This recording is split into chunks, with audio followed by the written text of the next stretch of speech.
Well, hello, neighbors. John, your neighbor here, and welcome to the first live kickoff of the season. And I've got a special one because joining us today on the channel is Kris. Now, Kris, you've said the whiskey maker. So why don't you say hello, Kris? I know you're from Hansen, but why don't you say hello to the people that come in here?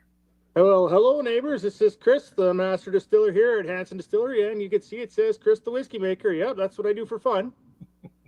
Oh, hey. No. It does sound fun. Like for those of us that just drop in and smell the whiskey and then taste the whiskey later, we just think all you do is have fun. And I know that's true, but I also know it's a lot of work. Yeah, scrubbing tanks is not my favorite thing to do, but yes, sir, it is. It is fun lots of the days. It's not a job, I'll tell you that. It's a passion, and I love it.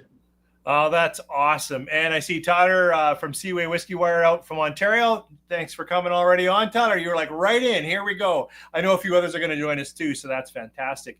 You know, Kris, one of the things that I like to know, and I think people who join us like to know too, is like, how did you get into whiskey? You've got a beautiful place. You've got lots of barrels behind you, but, you know, that doesn't come overnight. So how did you get into it? How'd you get started?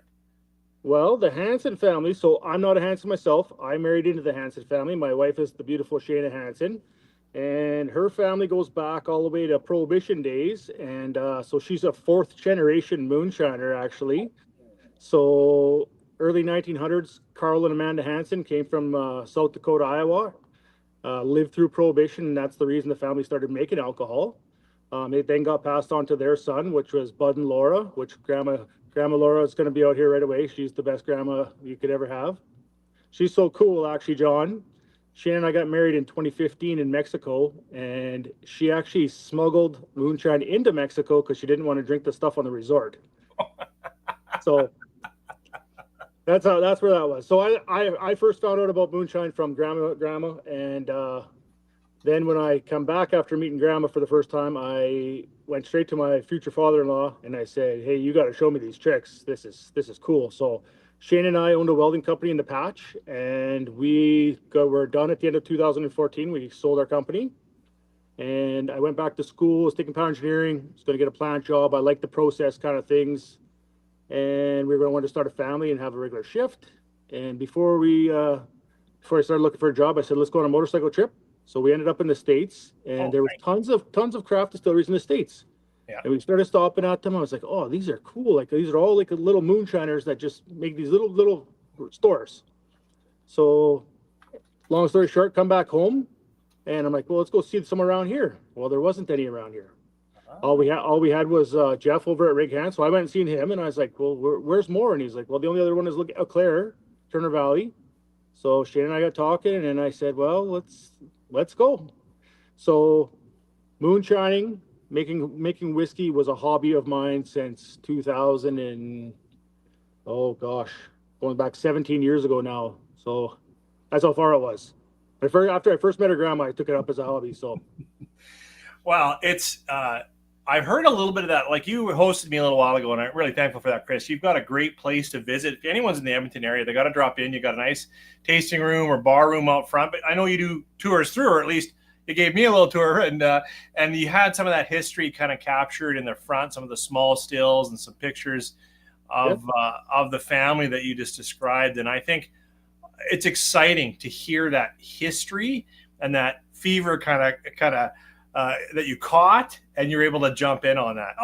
Hey, the motorbike tour down the States across lots of moonshiners and coming back is also really, really cool, Kris. You're the whole package here, riding bikes, making whiskey. I just fell in love with it, John. I just after her grandma showed me, and then I got to see the art of making it. I really fell in love with it. And even when I was doing distilling school and stuff like that, I was never one for automation. I was always touchy-feely, just because from the welding background, you like to have your hands on everything. So that's why I was when I started making alcohol. And the more I touched and the more I felt, the more I just got more in love with it, I guess. I don't want to say I'm good at it. Oh, you are. No, I've been there. You're good at it for sure. I'm just humble. That's good. Now, we're going to keep on this whiskey theme, but you are wearing a jersey. And I want to reassure everyone, we'll try to get everything good said in a few minutes and go watch the game. But go Oilers, unlike, no, everyone's welcome here, although I do see a Golden Knights fan, so welcome, but it's going to be a sad night for you. Well, shake his hand. Good game, good game. That's right. No, I'm just kidding. Just jokes, you guys. But I had a couple of thoughts that I want to get into. It's pretty technical, but the crew that's come in here is pretty technical, and it's good to see so much Canadian whiskey being enjoyed. There's some other ones going on, and I appreciate a lot of different whiskeys. But one thing I want to get into, because this will be a bottle we'll talk about. I shared that short where you were drawing it out of a cask. I feel like I'm one of the few that's going to be able to nose and smell it. It's sealed up. Maybe I should start opening it up just to let it air a little bit. But I want you to tell me, like, do you have relationships with farms or grain to glass or local people? Like, I believe you're no. I mean, I know you as a rye maker. I know you do other whiskeys for sure. You've done lots of other spirits as well. You've got liqueurs and whatnot. But I think of you as rye because your 3-year, your 5-year. Those are ones that I've looked forward to. Does that come local? Do you have a connection? Absolutely, and yes, I am the rye maker. I love rye. That's my passion for it. And then grain wise, so actually, John, I grew up outside. My grandpa was a farmer. I was out by Gibbons, and my grandpa was a farmer my whole life. And I had the option to be a farmer, and I said no. I want to be a welder in the oil patch. So I took off, and my dad didn't want to farm, so the family farm got sold. But when we were looking for grain, we actually traced back to Shayna's great grandfather. So Carl Hansen, it's actually his sister's granddaughter, is as close to the Hansen family as we could get, and they're in Distiller. So they're growing all of our grain for us. We go to the farm, and I've talked with Gord, and we've just made everything the way we want it, and we have consistency that way. That's awesome. So yes to local, but yes to family local. That's also really, really cool. Actually, that's kind of a theme so far. Like working in family, working with family, working with good people that are local. That's got to be, is that like a bit of a theme for you guys? Like, you're like, you know what, Hansen's going to be that kind of connection, support local. I am 100% local supporting kind of guy. I'd rather pay $5 extra to get something that I could buy from a local maker than to a big corporation. Yeah, that's awesome. And you seem to just growing, so you're making a go of it. Like, I know it's a lot. You've got a young family, but like I said earlier, been to your place. It's a great place for the Edmonton area. Like, I've been there. I'll come by again. It's a nice place to home visit. But it seems to be going well. Things are going well. You're getting the right contracts, getting the right things out there. Yeah, we're plugging along. A few years ago, Shane and I were contemplating whether we made the right choice or not. We were up in arms, but we just love it so much we had to stick around. So here we are. And then actually, you might have seen on our socials there that we actually joined up with Token. We partnered up with Token. Oh, so no. Token Bitters. I actually started helping them make their bitters 7 years ago. Okay. And we got them grown to where they could go on their own, and they did good. And then they've expanded into the cannabis section, which I'm not a part of at all. And they approached us and said, hey, why don't we join forces together and be two local companies that grow together and make it one big company? And I said, well, okay, let's do it. Well, that's awesome. And I'm glad you kind of touched on that, because I will say what a year ago, I can't remember, but in your socials, you were kind of talking about, maybe it might be time to see if there was someone else who wanted to take over some of the business or something like that. So I appreciate you mentioned that here, because longtime followers of you might be wondering, like, well, whatever. Yeah, no, we contemplated. I was just feeling like I was just shorting my kids on time. Yeah. So with the partnership now, everybody kind of has their roles, and it's kind of just taking a little bit of load off of everybody a little bit, and it's making things a little bit easier. So nobody runs the still but me, though, right? Yeah. Well, hey, like your tag, I just covered it with Tyler's comment, but you said the whiskey maker. You're the guy. You're making it. Yeah. I'm going to open this up just because I want it to breathe a little bit, but I want you to tell me about this. But you know what? Throughout the night, I don't know if you're checking comments, but this one was directed to you, but it's not whiskey. It was a question for Kris. What's the over/under on McDavid has 3 points tonight? I can't say. So there's a long story behind this with my Yankees here. So as soon as I start mentioning things about stuff like that, then I might not have won the World Series. So I don't jinx myself like that. I appreciate the question. I'll answer it after the game, but not right now. I'm superstitious like that. So Hey, that's perfect. That's a perfect answer. So as I'm opening this up, and I don't think my mic's going to get a good cork pop out of it, but not bad. Oh, I heard it. Oh, good. What can you tell me? What are you willing to tell me? And of course, everyone that's tuning in now and tuning in later, what can you tell me about this bottle? We saw you pull it out of the cask. We saw you wave some fingers around. It was a tough counting moment for you, Kris, but we got through it. And what can you tell me about the whiskey? I might have had a couple samples that day, John. Well, so 2020, just before that funny time we all had back in Canada, or the whole world, I guess, actually, you know, where we wore those masks and stuff, I got to release my very first whiskey, which was Northern Ice, 3 years old. That was the beginning of my whiskey, or my Canadian whiskey, I guess, is what it was, you know. So that was the beginning of it. And if we fast forward now, that says Northern Ice whiskey on it, but I don't think anybody can see an age statement on there. Nope, there isn't one. No. So that, John, is the very first sample of a 7-year-old Canadian whiskey. And I cannot wait for you to taste it. I'm excited for you to see it, because the few people around here that work here that we've tried this are just like mind blowing. But I'm not talking it up, and I'm just going to be humble. Oh, no, you can talk it up. That's all good. And I appreciate it. Now, just so we know, it's 7 years, but we're new oak, right? Like this is a new oak casking. Brand new American oak, 7 years, and all aged outside. So my warehouse outside, John, which is over there. Okay, that's where my whiskey warehouse is. No air conditioning, no climate control, no heat. So Alberta, dry. So we are losing a little bit more to the Angels. Yep. But the temperature swing from -40 to +40, and then sometimes that happens within a week around here, right? Yep. Has been doing wonders for this whiskey. So my label's a little bit different, John. I'll zoom in real close there so people can see. It just says 7-year straight rye. And nice. I put that on with the label maker, John. So no judging, okay? Oh, no, not at all. And I appreciate, like, you had told me that this, like, the final label hasn't been created yet, right? But no, we have different colors, and I don't know what color to make this one yet. So right. I haven't decided. That's why you got a black label that's shortened up for that bottle, and I have a red label on right now. So, now I saw you pull this out of the cask. So did you give it to me as cask strength, or did you bring it to a place that you think is better to think about it? So I tried at cask strength, and I find it was a little hot for everybody. So we didn't come down much. This is going to be what it's going to be bottled at, and I'm going to go to 60 on the dot. Oh, but you've already like measured this one down. This was right about that 60. Yep. So I've proofed that down with some spring water from the Claymore Spring in Vermilion. So it's at 60. That's what you're getting it at, and that's what the whole province and country is going to get it at too. Well, I'm already kind of nosing it, and this is rich. Now when I say rich, so the things that that relate to rich for me are brown sugars or burnt charred oaks, or like things that have a deeper or a darker pull, and I'm getting that off the nose.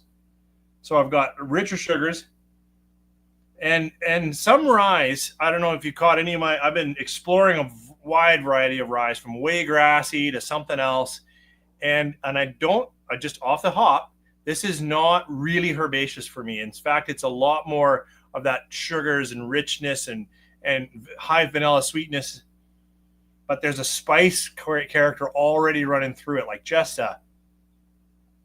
here maybe like a cinnamons or something. What do you get off of? Yeah. I was thinking, so the herbal note or the vegetal note that everybody gets off of rye, I found that started to slowly start to dissipate after the 5 years. And I don't think you get it on this at all. Lots of people love that.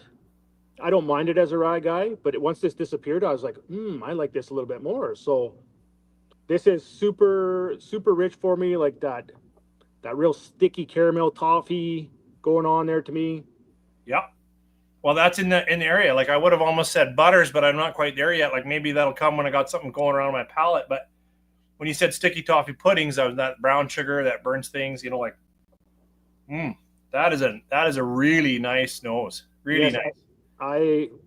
I just think that it's got a ton of character behind it. That's kind of like it's just so in depth. That's how I feel when I nose it. Yeah, and like I will be seeking out again some of your 5 year because it's still on the shelf, and I'm the kind of guy, you've seen it. I love to compare. I love to. I feel it helps me catch what I'm tasting when I'm doing one whiskey. I find I'm not nearly as descriptive, so I'm going to find some of your 5 year because I know it's around. It's a good rye. Oh, John, no, you come by the shop here, and I actually give you a sample from 3, 5, 7, and I'll give you some other finishes too. Then you can just do a whole review because Okay. No. Well, you're too kind. You're too kind, and I appreciate it. I was listening to James. He's in the chat room, and he talked about the last. It was the 5 year. And at first, it was a little bit bold for him. Actually, he felt it was a little bit hot, but it leaned into a really nice. He said juicy grape or whatnot. That was one of his comments. Kind of that sweeterness and sweeter, a bit of cola in there too. So that was interesting to hear his journey on that. On the 5 year. Yeah, that's the 5. Yeah. Yeah. Interesting. I don't know what. Tyler from Seaway. I don't know if you've seen Tyler. He's a great guy. He runs a whiskey club out there, and he's got a channel, Seaway Whiskey Wire, and he's already saying like done deal, which I think he means he's going to chase us down however it comes out there. Oh, but before we try it, that's a good thing because lots of my viewers are across the country, or at least on the replay too. If they want to get some Hansen, they're in Ontario. Can they? How do they? No problem. Well, actually, you know what? Hansen's going to be in LCBO soon enough. Okay. It's been a battle, but we're getting there. But you can order right off our website, ship direct straight to you. All you have to do is show your ID to make sure you're of age when it lands in Ontario. So you need to be 19 down there. Not like Alberta where we only 18 here, but yeah. Yep. So we ship direct. HansenDistillery.com. We have our online website, and then everything goes on there. You can also, John. We do have a whiskey club or a secret, or get to know it first before anybody else. I think, no, it's pretty bad that I don't know that. I don't know where the actual button is on the website, but if you click on that and join that, you'll get the pre buy to this stuff. Oh, that's a good idea. It's on your website. I've got it over on the left here, but I'm not going to find it fast enough. Claude asked, like, do you ship into Montreal? Do you know? Yep. We can ship straight across Canada. Sorry, my phone is trying to charge, but not charging. I took too many videos at Little League here. Oh no. Well, if we lose you, I'll fill time. No, until you figure out how to plug it in. I got the magnet on the back, so I think it's working. Okay, good. But I'm going to come back to you. Well, okay. Claude just said, do you ship? You said yes. But I do want to remind, and most of the people that are in here have heard me say that, with some other distillers too, when we're craft like you are, I suggest you're still a craft distillery. That's how Yep. Sometimes runs sell out or run out or that kind of thing. And it's really nice to be on a mailing list because as you described, usually you're going to say, hey, this is coming up. There's some pre-orders or something like that. I'm not trying to put words in your mouth, but that's kind of what I heard. Like, that's the way we can stay connected, right? Yeah. You get early access if you join the club, 100%. Yeah. So the 5 year is still around full time, John. The 3 year I did take off the shelf after I've had enough 5 year now. Yeah. I only released the 3 years just so I could be the first whiskey maker at Edmonton.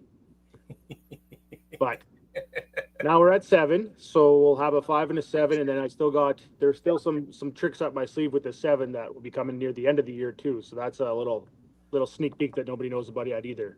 That's awesome. Although I do want to know more now, but not yet, because right now what I want to do is I'd like to taste some of this with you, sir. So cheers. Sharing it around.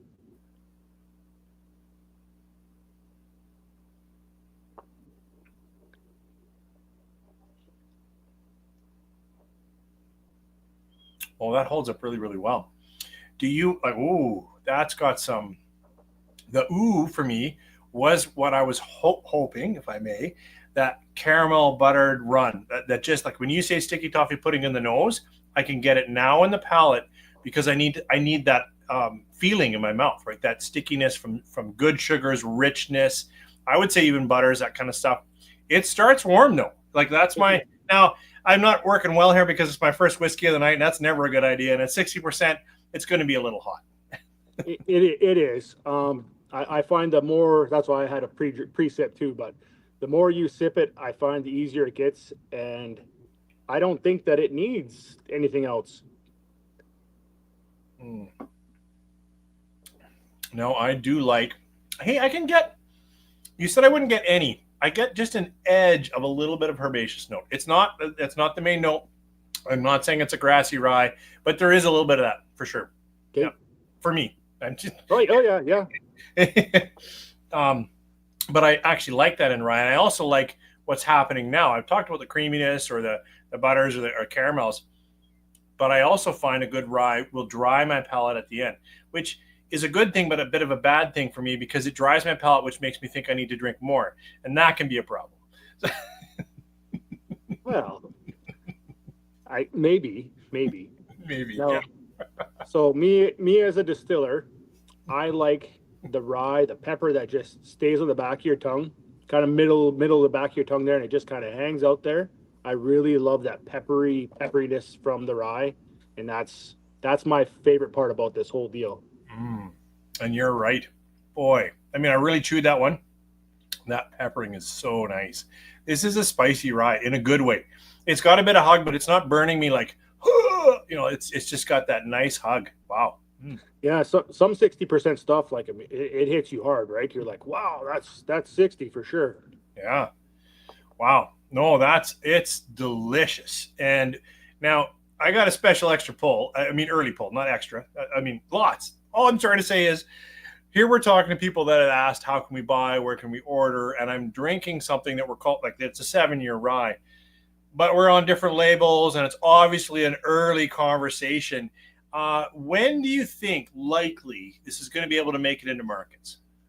Within the next month or maybe 2 at the most. It'll be on the shelves. So I don't have the barrel beside me here. I think June 1st or something like that is the actual anniversary date for the 7 of the first barrel that I'm pulling. So June, which is only a month away, right? What are we at? We're May 6th, so it's about a month away. Yeah. So, and as soon as it hits the day after it turns 7, I'll dump it, proof it. We'll be going to bottle. That's awesome. Now, now you mentioned the barrel you're going to start with. Are your releases single barrel products, or are they small batches, or like, can you talk me through how you get there? I am 100% single barrel for every release that we do. So if you buy the first 7 that we have, yeah, you buy that one, and you come back 3 months later, and you buy another 7-year bottle, it's from a different barrel, and it'll say that on the label. So all of my labels will say the barrel number, and the bottle number, which I don't know if that one does for you. Oh, maybe it does. I think that says sample 1, S1. Oh, S1. I S1, yeah. Barrel, I was going to say, is that barrel 51? You got 51 of them kicking there? Wow. No, that's S1. You got an S1. Nice. Did you sign it? You should have signed it for me. When I come back, I'll have to get you to sign it for me. Sure. Yeah, no. Great. I love it. The S1 is actually just for documentation for me for where the little bit of whiskey goes, right? So. Yeah, for sure. Okay. So that's really good to know, though, that we can see on the bottle the barrel. And that's why, even though it's a 5-year and later I buy another 5-year and a year later I buy another 5-year, or here in this case 7, whatever I'm buying, it might be slightly different because of the interaction in the cask. Now, it's a very consistent, I'm sure, like your cooperage. Do you have a unique cooper that you want to talk about? I do. Yeah. My cooper is Richard from the Barrel Mill, Avon, Minnesota, and he's been working with me right from day one. So I've had the same barrels, same toast, same char, everything since day one. Wow. Well, yes, and that's the fun part about doing a single barrel, is that if you take and you have 3 different barrels lined up, and the more you sip them, you do pick up those little slight variations, which are pretty unique, which I love. Yeah, me too. I also appreciate single barrels. What I want is someone like yourself, and I think you are, like, just let me know that, so that, like, I've heard, some people argue about coloring whiskey. You don't color this, do you? Hansen Distillery does not use any artificial color, any caramel, any chill filtering. This is the way it came out of the cask with a little hint of water added to it, obviously. And I use spring water. I don't use distilled water Oh, so I use 100% spring water. Our water comes from the Claymore Spring, which is out by Vermilion. nice. Yeah. I know that spring. I briefly lived out in that area actually. Anyways, that's cool. Spring water, Claymore Spring, no coloring. Now, here's something that I can go left or right on. What about chill filtration? I mean, you wouldn't need it at 60%. No chill, nothing's chill filtered that I have. So if you pick up something that's 40, Yeah. you will notice that we're getting the esters in the bottom of the bottle. Yeah. I like that. We have to teach the general public because they don't know what the heck that is sometimes, right? But because they're like, oh, why is it so cloudy in the bottom? Well, that's all the good esters and oils from the barrel. And Yeah. I didn't chill filter it. Yes, so I don't chill filter anything here. I don't add caramel. I don't add no color. Okay. Well, you're speaking my language. I love that. There's a couple of whiskeys out there that I can enjoy that have some of that junk in it or whatever, but none of us want that. Like, I want to be able to look at this color because it's gorgeous and say that's gorgeous color, right? And if you put caramel color and caramel coloring or whatever in there, I can't say that. It's fake, and I don't like that. So I really appreciate that you're going just the way the whiskey should be. And definitely, I'm a real, like, a palate, mouthfeel kind of, I almost hunt that down. Like, sometimes I'll forgive a whiskey if it feels right in the mouth, if I may. I just think that's really good. And the oils that you get to keep around here are definitely part of that. Go back one more time now, John. See what you think. For sure. Yeah, absolutely. It Yeah, I've seems had like- a couple of sips here. I know it's three or four, and I just find like I just keep growing on it more and more. Now this is the problem, is now I'm not going to want to drink my 5 anymore, sample my 5 anymore. I'll just put the 5s will just get put to the side, and I'll say, no, you're going to become 7s now, so I won't pull those 5s out. It's so rich. It's really, really good. And I would struggle. I definitely want to taste this side by side from the 5 to see how that age and maturations really work with your spirit. But this is an excellent rye. It's starting well, and it's got. But for those, there's a few in here that are Scotch people. I know them. It's a rye. It's spicy. It's got. You mentioned that peppering. It's got that stuff, and that's core to its nature, and you're not hiding that. No, well, Alberta is known for having the best rye in the world. Yeah. So why not take advantage of it? Why not make something that's unique to us? Well, that's what I like doing about things like this. So Alberta grain, Alberta boy, Alberta distillery, that's how I like to do it. And then we turn it into this wonderful Canadian whiskey that we can share across Canada, right? So yeah. No, I'm excited for you inviting me in, for letting me taste this early, and for sharing it across the country. But you have lots of things on the go. How many other things do you want to talk about here today? This is primary. We're setting up. This is it. But do you have other ideas? Like, do you have other things you want to talk about or talk up? Well, the LCBO thing, I will mention that. That is my non-dairy, non-gluten, nut-free, and vegan cream liqueur that I spent 4 years. I worked with NATE, which is our college here, if some people don't know. Northern Alberta Institute of Technologies. I'm an alumni there as a welder. And I spent 4 years, my wife, well, actually how it all started, John, was I got asked about, I want to say 1,000 times on tours when I was going to make a non-dairy cream liqueur. And I said, really? Like, I like my milk. That's how I am. So I tried a few times and I'm like, I can't do this on my own. Went with Nate. And the problem that I found with all the oat things that were out there is they were chalky, horrible mouthfeel, and they separate. So over 100 different batches, and 4 years later, we finally came out with something. I believe, I'm not quite sure who it was from LCBO was down here. They stopped in to see us just with their family. They tried it. They took it back with them, and I believe they took it to the table at the LCBO. And next thing you know, we got contacted by the LCBO and said, hey, we want that in here. And I was like, I've been trying to get in there forever, you guys. But that's all it takes, right? So. Yeah, connect with the right people, you bet. That's awesome. Now, non-dairy, that's awesome to get it not chalky. We just talked about mouthfeel, so that's an awesome feat. Getting an LCBO is equally hard. Are you sneaking in some rye with that as well, though? So I'm trying to get some whiskey down there. So we have a bunch of different whiskeys here at Hansen. So we got the 3-year rye, the 5-year rye. No, we had the 3-year rye, had the 5-year rye. 7's coming out. You know, obviously I've done some port finishes, some sherry finishes. The latest one we did. Oh, I don't even have a. Oh, I do have a bottle. One sec, John. Sorry. No, that's great. And as you're bringing back all, what bottle? So this is a new one too. Oh, let me get you on here solo here. This is called Rough Stock Reserve. Okay, talk to me about it. Okay, I'll let you see the color of that guy there, John. Yeah. So rough stock.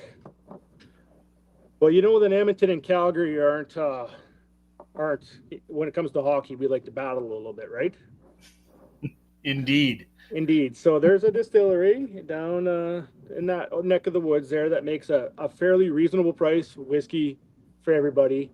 Yeah. And I got asked a few times, why don't you make one that's a good price that we can all just be our go-to for everything? And I said, all right. So how this happened, there's over 80 different barrels. Okay. I had 80 different samples. The youngest is 3. The oldest is just shy of 7. There's rye, there's wheat, there's triticale, there's some sherry cask in there, new barrels, ex-bourbon barrels. I took all my samples essentially, and we made a unicorn infinity bottle here but I had to write everything down. And that's how it all started. I just started pouring just to see what would happen. It was just playing around. And we were like, oh my gosh, this is great. Blended whiskey. Yeah. So it's my first blend that I ever did. And I made it orange for a reason. Yep. And it's got our cowboy boots on there because we're Alberta people. So I just made a $35 bottle of whiskey that everybody can enjoy. Oh, that's awesome. And I love that that there is a little bit of north-south competition there for sure. Yeah. Yeah, I'm not saying no names, and there's nothing wrong with their whiskey either. But hey, if you got something for the red team, you got to have something for the orange team too, right? So. Absolutely, I get it. That's awesome. That's really awesome, and that's out now. That's something. Yeah, that's out. And I did I dumped 81 barrels. Actually, is how many it took because I added one in just for fun at the end. So I dumped 81 barrels in, made that all blended, same batch for the whole thing, and then stocked it all up. So nice. What's the percent on that? This is 40. This is the lowest one I've ever done. Okay. I did it at 40 so that it could be. I don't even want to say this word, but some people, when you're at the lake, you know, it's okay that you're not drinking straight drams. You have a rye and a Coke, okay? That happens. So we did it at 40 so that this could be used for rye and Cokes. This is also, so craft distillers have a hard time distributing. Liquor Connect has been a little hard, but we decided to put this into Liquor Connect so that more liquor stores can get this now. So this actually is going to Liquor Connect tomorrow, actually. So liquor stores will be able to order it right from there. Great. So, good. So then we'll see it around. Like it'll be around. That's good. I'm hoping to make this the next Alberta Premium that that everybody's got an bottle of Alberta Premium, right? So, and Alberta Premium is great whiskey. Don't kid yourself, right? But yeah, no, I do. You're right, and that's the kind of thing that should be on more shelves. And the price points I know tough to do as a craft but you managed to get her there and it is. A little more versatile at 40%. I rarely drink 40%, but it's there. Yeah, I know. Actually, just before we jumped on this one, I got sent the podcast that some fellas were doing in Ontario with the rough stock, and they couldn't believe that it was 40, and they were talking it up, and I was like, well, I'm pretty happy that's how they're playing it. So worked out really well. But the 7-year-old 60. That's a good comment there. Oh, geez. Sorry, I thought I'd hold that there a little while. Yeah, that was pretty good. Yeah, so my first release was 43% at the 3-year. My 5-year did at 50%. My triticale I did at cask strength is 58. That's what it came out as. That was a second or an ex-bourbon or ex-rye whiskey barrel first. It had northernized rye in it first. Okay. And then this one I've bumped up to 60 now. So I just keep creeping up the ladder. Yeah. Yeah, but for like a smaller place like yourself, and then releasing at 60, it'll have to be priced so that you can make back a little bit of what you made into it. So yeah, I know. Yeah. No, you didn't make any comment. I don't know why, Kris. You could have said, "Yeah, of course, it's worth it."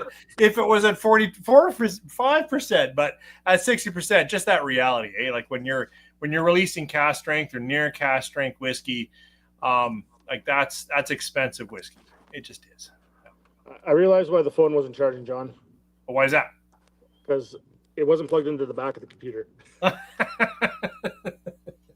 I'm looking. I'm like, the magnet's on. What's going on here? And I'm down to like 3%. So I'm like, I'm gonna die here. That's because I was at Little League and I was recording everything. So Are you able to share? Tyler asked, like you're saying, 60 is just like it's obviously bold and strong. 60 is no slouch. But are you able to answer like what did it pull out at? What was the strength that came out of the barrel 7 years later? just shy of 71. Oh, Keith! Wow. Yes. So we lose, being that we're such a dry atmosphere in Alberta, we lose more water than we do alcohol. The Angels. So the 7 years have had some really hot summers out there and some really dry winters. And yeah, when I pulled it out at 70, I thought my readings were wrong. I had to double check myself. I was like, what is going on? And so yeah, This is evolving through the night too. Just so you know, I'm enjoying this. But that is something that I know many of the people here have heard that before, but is not universally understood that because of that dry climate, we can lose water, whereas everyone just thinks, well, if you go in at 68 or whatever, you're going to pull at 62 or because you're absolutely going to lose alcohol, but that's not the case in our climate. no. And I've had barrels go the other way too. It just depends on when they go into the warehouse and the amount of summers and winters and how they all are. Yeah. So Do you have I mean, again, where I'm asking questions, you can just move on or stay silent, but like, do you have you like to enter a barrel at a certain percentage, or it kind of really does vary with how it's coming off the still? no, I have a exact number that I go into barrel at, but Okay. We'll keep that under wraps. that's up here. Yeah. Yeah. No, that's good. That's good to know.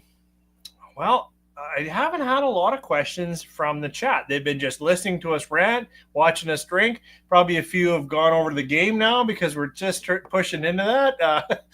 But again, coming back, it was great to see that roughshod, that 40%er approachable, could be mixed down, but it's got lots in it. You said 81 barrels of a variety of different whiskeys went into that. Anything on the far horizon? Are you interested in doing anything with peat? That's a common question I get asked, or like anything like that. The peat question, eh? So Sure. I respect that you guys like peated finishes. To me, as a distiller, the peat just buries all of my hard work and love. It just gets overcome by the peat. And now I know I've had some great peated whiskeys in my time, and I've tried it. And what I dislike about peated whiskeys is after you drink peated whiskey, you don't drink anything else because you're tasting peat forever, for the rest of the night. Maybe the next day too. I've tried cheese and everything to try to get rid of it, and garlic and pickles, but it's there. So there's nothing wrong with peated whiskeys. I don't mind peat at all, every once in a while, but I probably will not play with peat here. I like the finishing casks, and I have a lot of cool finishing casks that are coming into play here right away, and that's my thing for me. So make a great base whiskey.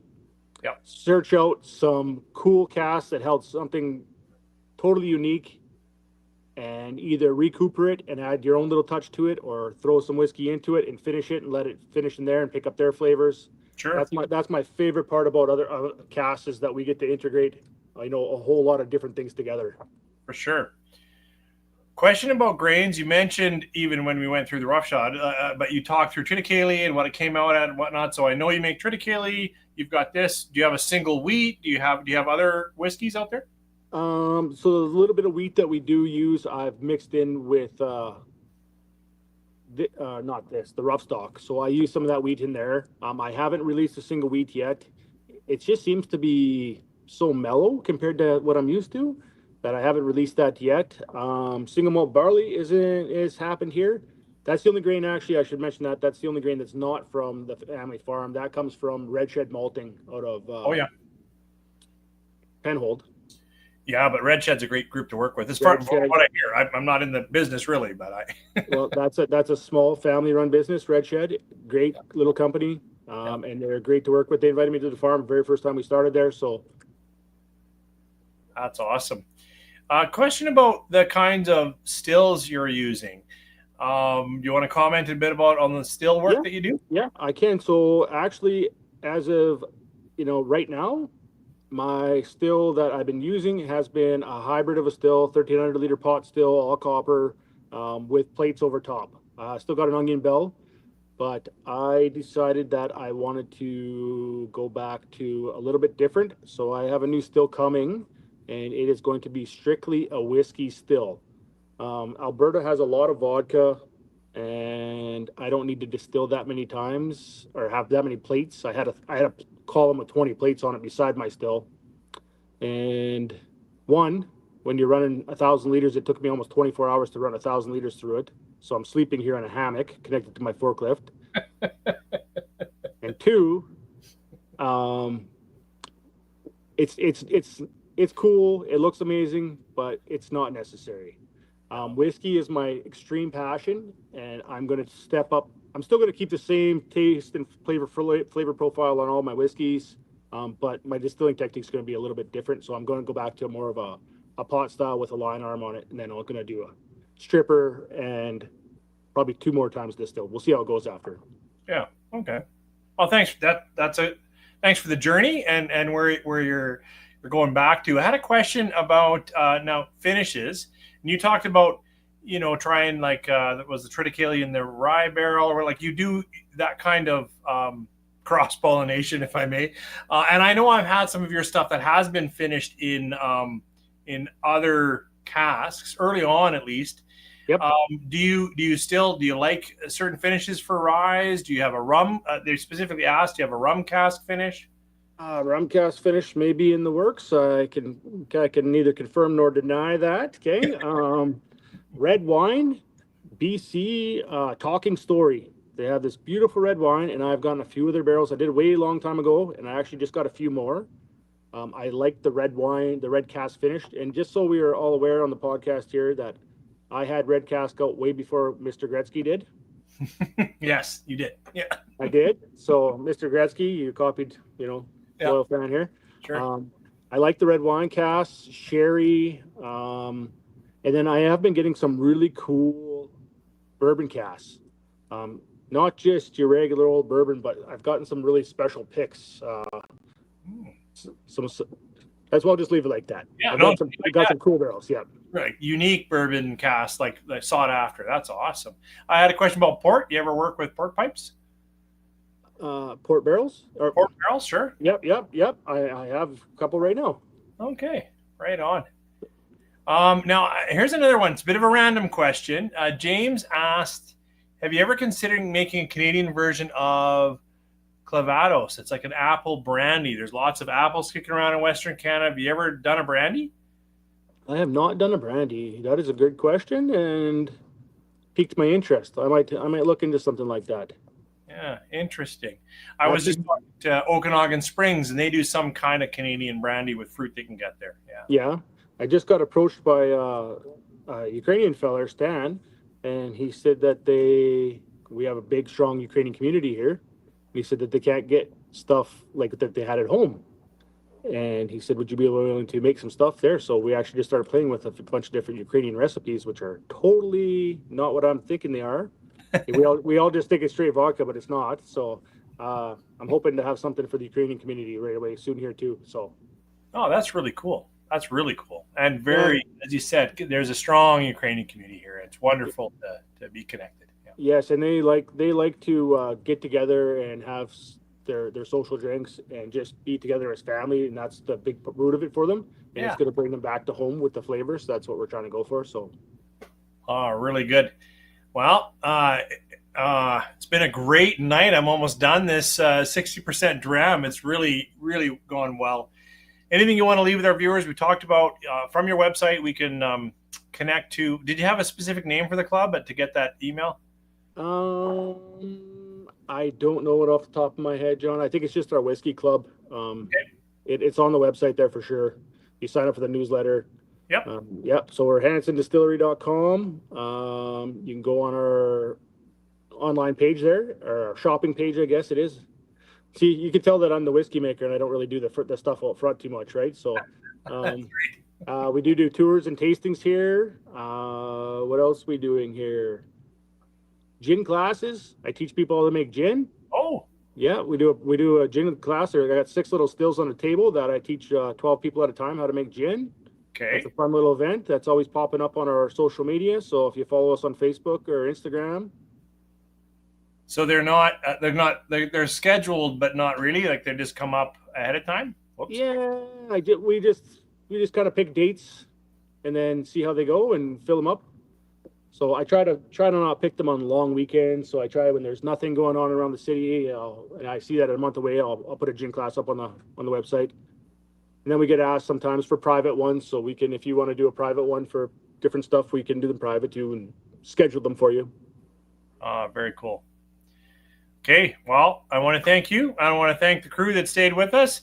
It was fun. And thank you guys for asking a few questions too, because I'm not going to think of everything that you want to know. And I really appreciate like when we go in places that I'm not ready for, because then I'm totally learning and not thinking either. So I appreciate it.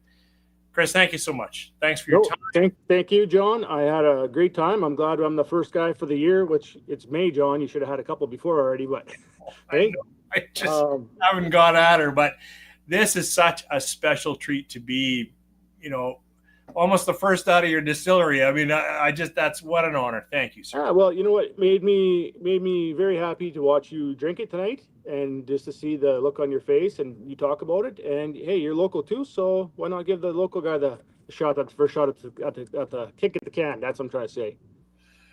So kind. Thanks again so much. Everyone online, thanks for joining us. Yeah, thanks everybody online. And let's go Oilers. Yeah, for sure. All right. Cheers, John. Cheers.